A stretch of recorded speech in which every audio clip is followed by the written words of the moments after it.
Good evening, Moonprincess here, and tonight we're going to talk about the case of Sasha Samsudean and her brutal murder.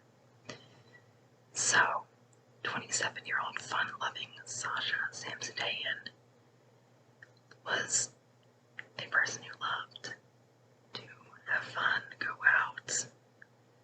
She was very happy. She was a hard worker. She was a graduate from the University of Florida. She lived in the Uptown Place apartment in Orlando, Florida.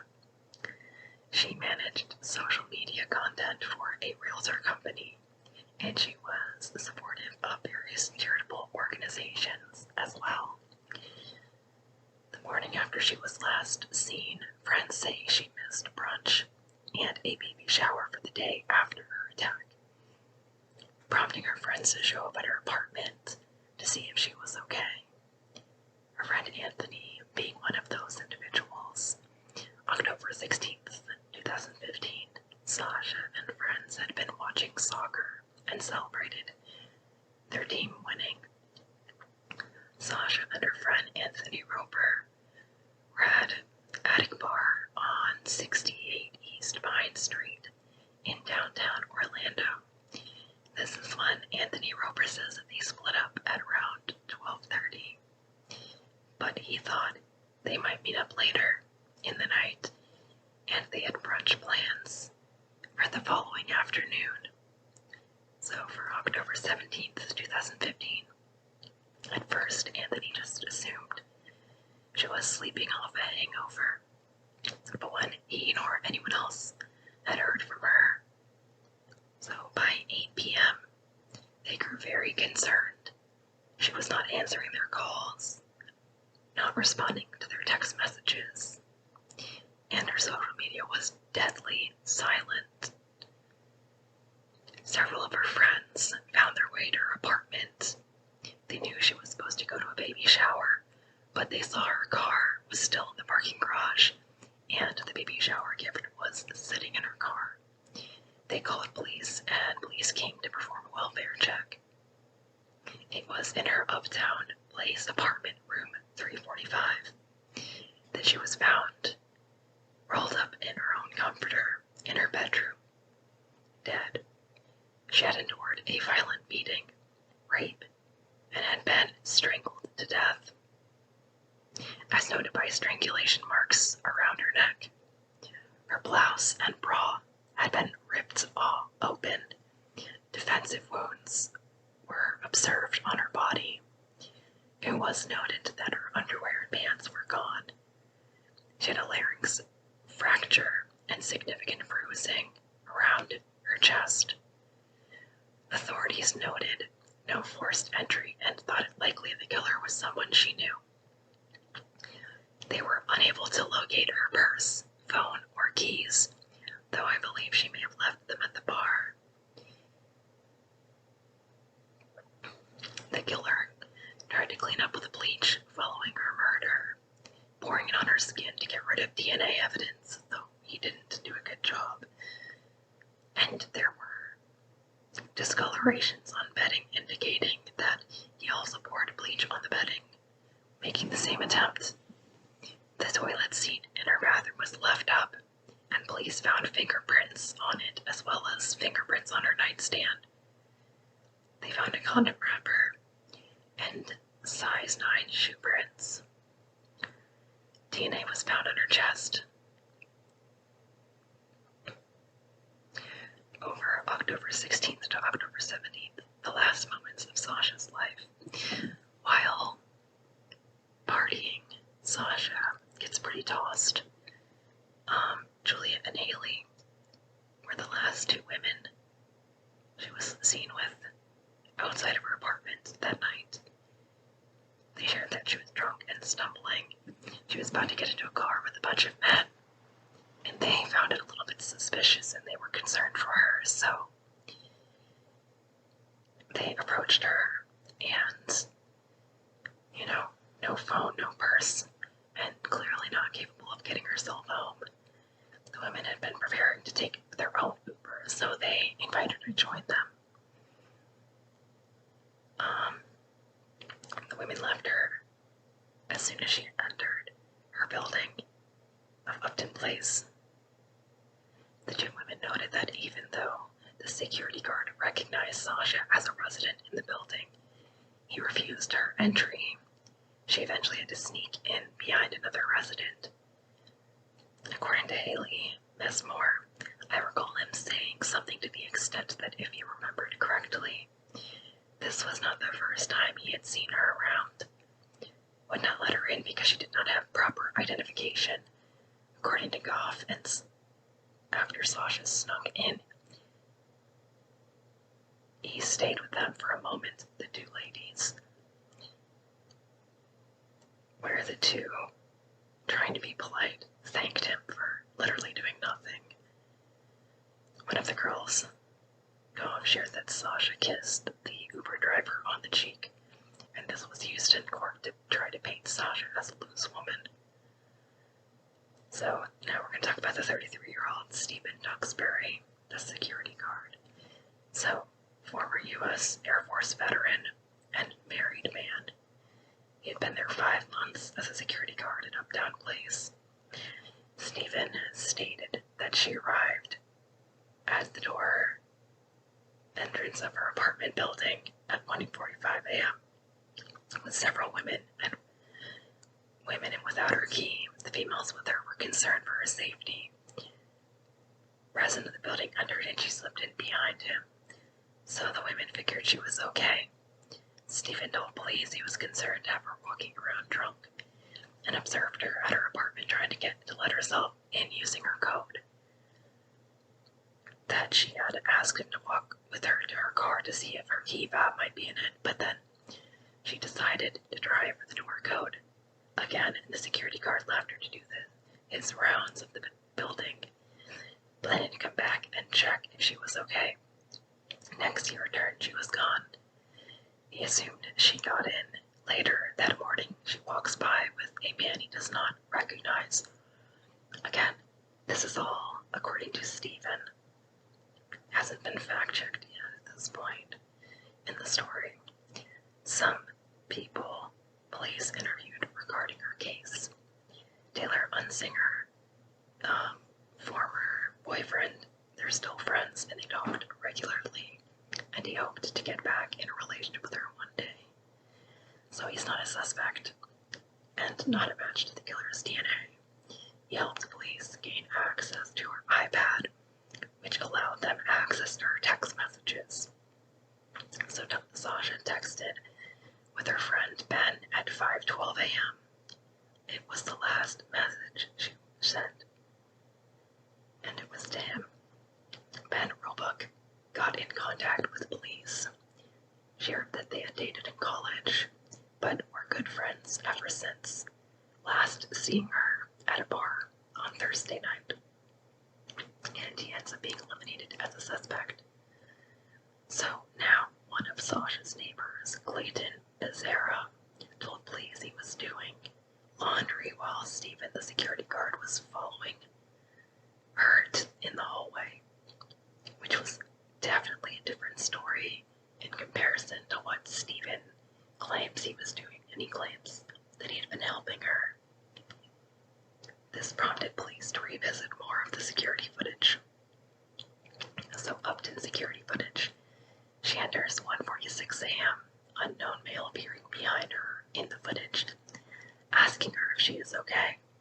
Male says, "You okay?" She responds, "Yes, thank you."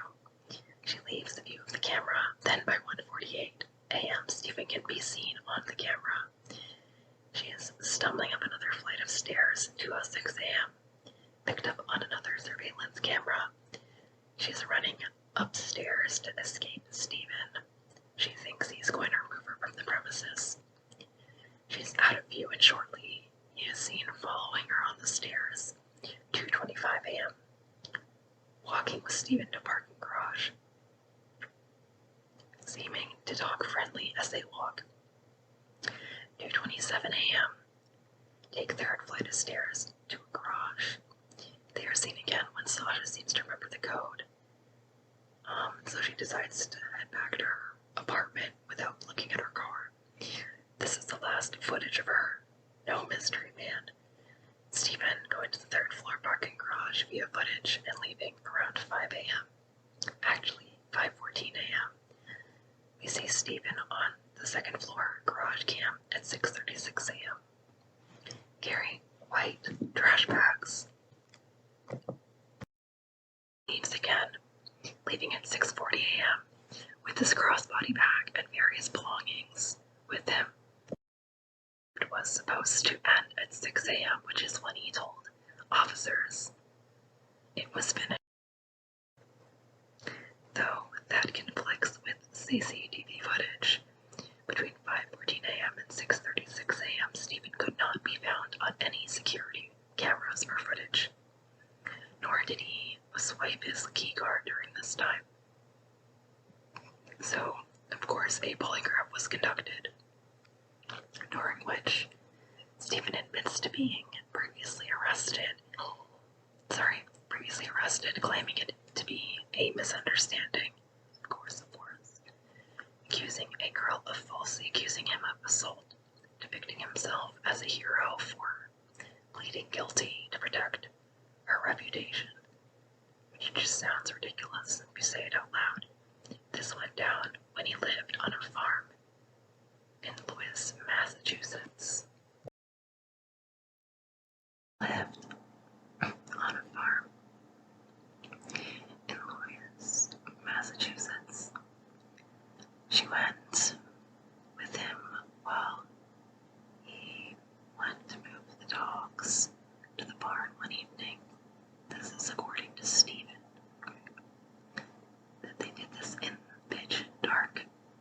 For some reason, he claims he accidentally hit her because she followed him when he was going to check out a suspicious noise. I don't know. That does not sound realistic. Anyways, sorry. In actuality, his best friend's older sister was babysitting him and his siblings, during which he hit her over the head with a shovel. When she next regained consciousness, he was choking her and kissing her, so basically forcing himself on her. Somehow she managed to get away. She ran, and he ends up convicted of aggravated assault. So much different tale in comparison. When he supposedly rambles about endless difficulties being a security guard, people breaking the rules, fights, and people using the pool outside of hours. Dude, do you have a stick up your butt? I'm just saying. So apparently residents actually complained about Stephen from the moment he started working there. Harassment, people describing him as being creepy, and following women back to their residence. But no action was taken regarding these complaints, despite all of their efforts, which were numerous. His polygraph showed clear indications of deception around him and whether he entered their apartment when it was inquired as whether she choked when this was posed. He showed extreme levels of deception when he said, in whatever response he gave to them, And then they found that there was a 99.7% chance that he was being dishonest. So statements with the police, Stephen Duxbury's statements during interviews with detectives were notably inconsistent. In one statement he told authorities he last saw her on the first or second floor, while in his first initial statement he told them he last saw her at the door to her apartment. Which one is it, bro? So Duxbury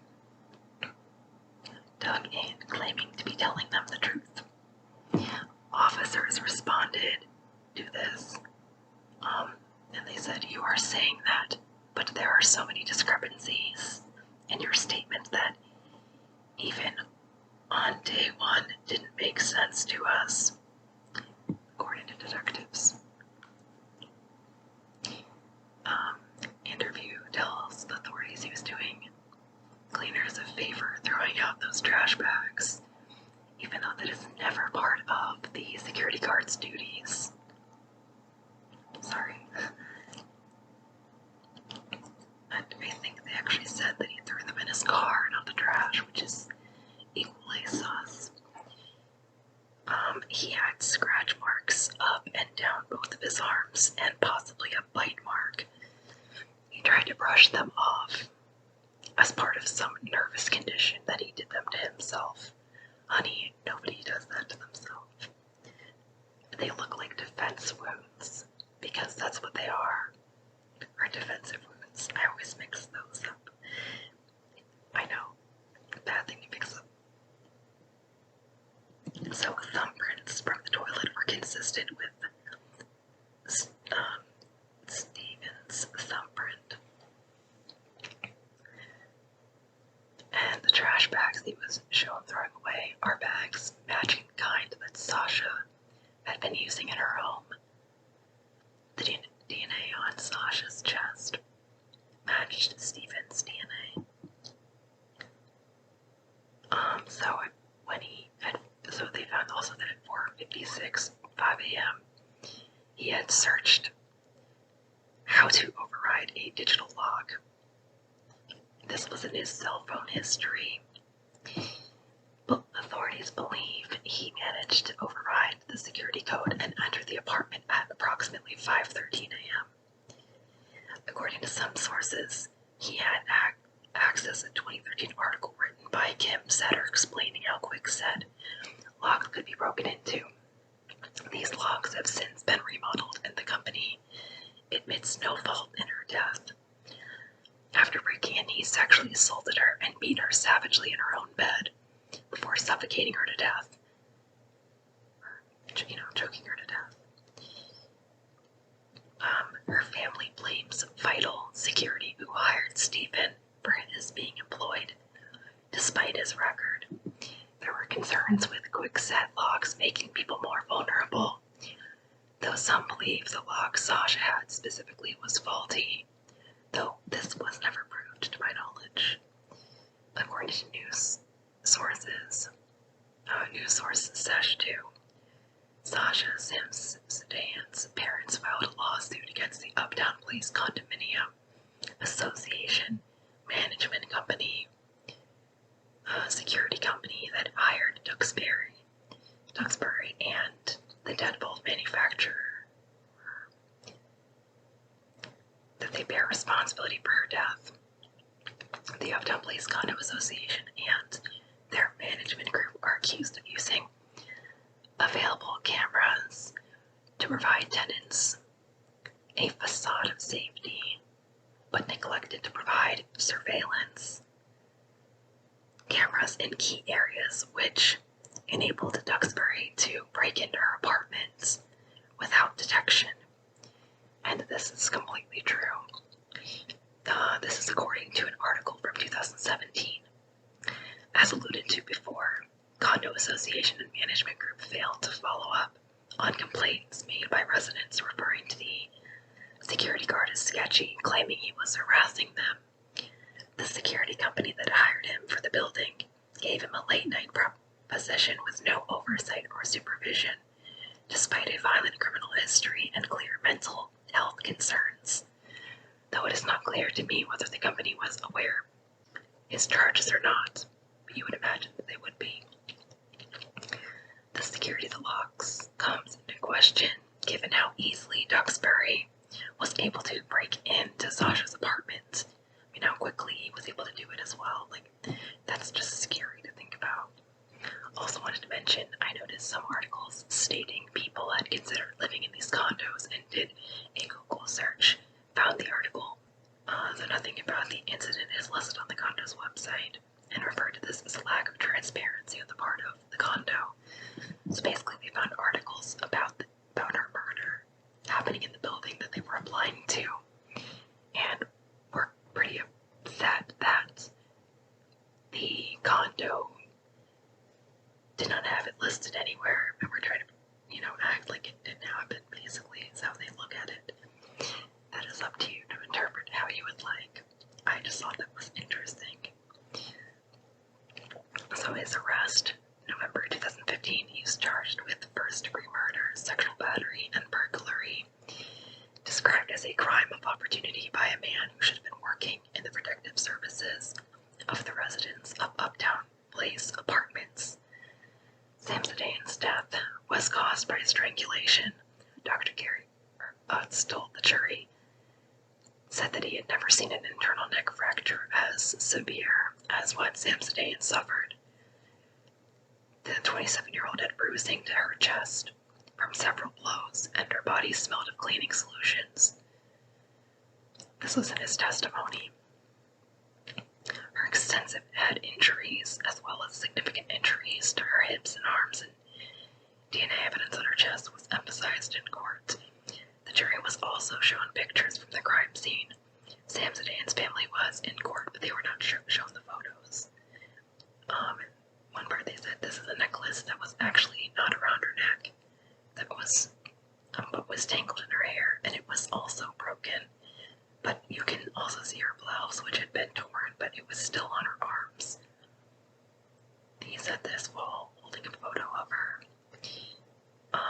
The defense, the best that they could do was depicting Samsudean as sexually promiscuous, someone who liked rough sex and drank heavily, because those are the reasons that people get assaulted. Absolutely not fucking piece of shit criminals who kill them. This makes me really, really mad. Basically victim blaming at its finest, bringing up her kissing an Uber driver on the cheek, and bringing in ex-boyfriends to ask about her sex habits, and making her look sexually aggressive, which has nothing to do with being raped and murdered. Not sure how it correlates, aside from trashing a woman who was raped and murdered by a piece of shit. Defense attorney, would you characterize her as being sexually aggressive in your relationship? To which Joshua Cohen said yes. Fortunately, this sexist, victim-blaming bullshit did not sway the jury. So Orange County Courthouse sentencing. Stephen was sentenced to life in prison without parole. This happened in 2017. Duxbury was sentenced by Judge Lisa Munyon to 2 life sentences for first-degree murder, rape, and another 15 tacked on for the burglary. Sasha's parents expressed compassion for Stephen's parents, who in their own way are losing their child too. According to Sasha's mother, Tara Samsudean, it took me 18 months before I could feel anything about what happened, and when I started to cry, it was bucketfuls of tears that came. My heart goes out to her family and to the tragedy they have endured. The scary part is this could happen to any of us. Any of us. It is scary.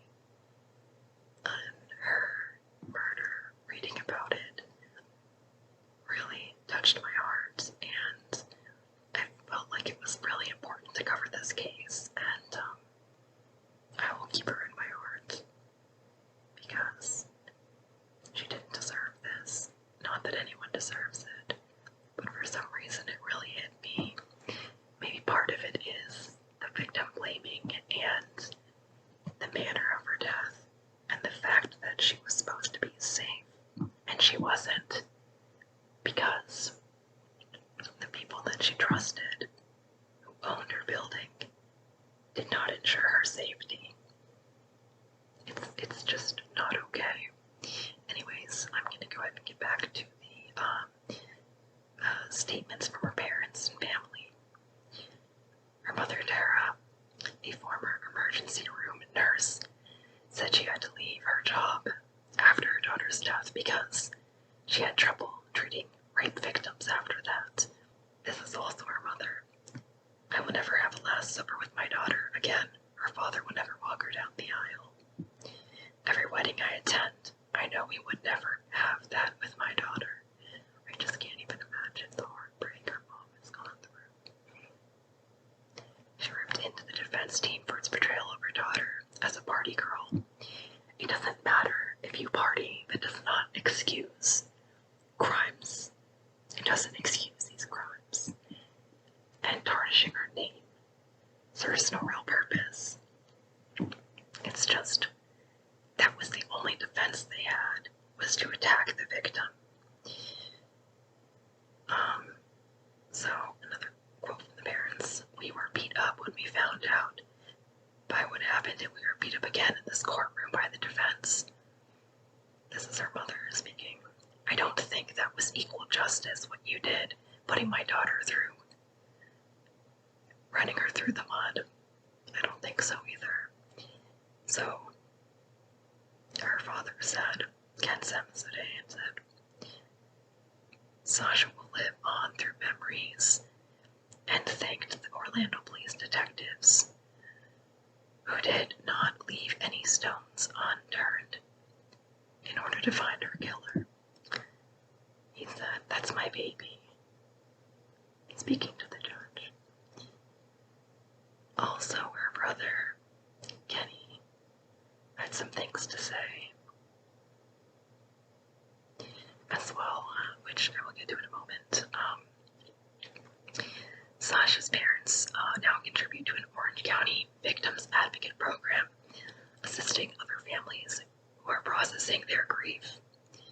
So Kenny talks about him and his sister Sasha having weekly dinners together, meeting on Fridays, dressed to the nines, something that they looked forward to every week, and that meant a lot to the siblings.